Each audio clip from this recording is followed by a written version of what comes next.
પ્રતિશ્રી માન્ય શ્રીમતી વંદનાબેન મકવાણા, અમદાવાદ જિલ્લા પ્રભારી, ભારતીય જનતા પાર્ટી, ગુજરાત રાજ્ય. મફત મેડિકલ કેમ્પ અને નેશનલ ઇલેક્ટ્રો હોમિયોપેથિક ડોક્ટર સેમિનારના સમારોહમાં અતિથિ વિશેષ તરીકે હાજરી આપવા બાબત. જય ભારત સાથે જણાવવાનું કે ઇલેક્ટ્રો હોમિયોપેથી ફક્ત વનસ્પતિઓ પર આધારિત તદ્દન સરળ, વૈજ્ઞાનિક અને નિર્દોષ સારવાર પદ્ધતિ છે. મોડર્ન મેડિસિનમાં અસાધ્ય કહેવાતા ઘણા બધા રોગોની સરળ તેમજ સચોટ સારવાર આ પદ્ધતિ દ્વારા શક્ય છે. અમારું એસોસિએશન 1998ની સાલથી ઇલેક્ટ્રો હોમિયોપેથીના પ્રચાર પ્રસાર અને તેના વિકાસ માટે. હું doctor Harsh Maurya, national president new Gujarati electro homeopathic medical practitioners association. અમારું એક ઓર્ગેનાઇઝેશન છે જે ઇલેક્ટ્રો હોમિયોપેથિક ચિકિત્સકો માટે જે છે પ્રશિક્ષણ આપવાનું અને એમાં સેવાના બધા કામ, પ્રી મેડિકલ કેમ્પને એવું બધું ઓર્ગેનાઇઝ કરવાનું કામ કરે છે.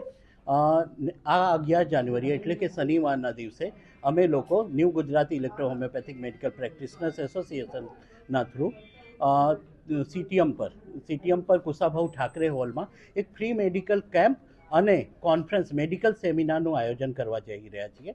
અને એ પ્રોગ્રામનો બ્રીફિંગ આપવા માટે આજે આપણે આ એક પ્રેસ કોન્ફરન્સ બોલાવી છે. અને પ્રેસ કોન્ફરન્સમાં આવવા બદલ જે છે અમે બધા જ પત્રકાર મિત્રોને થેન્ક યુ કહીએ છીએ. ઇલેક્ટ્રો હોમિયોપેથી વિશે હું બતાવું તો આ જે છે 1865માં ડૉક્ટર કાઉન્ટ સીજર મેટી, જે ઇટલી બોલોગ્નાના રહેવાવાળા હતા, એમના દ્વારા શોધાયેલી એક સારવાર પદ્ધતિ છે. આ 100% નિર્દોષ સારવાર પદ્ધતિ છે. 114 વનસ્પતિઓમાંથી 38 પ્રકારની દવાઓનું નિર્માણ કરવામાં આવે છે, જે શરીરના સ્ટ્રક્ચર અને ફંક્શનને રેગ્યુલેટ કરે છે.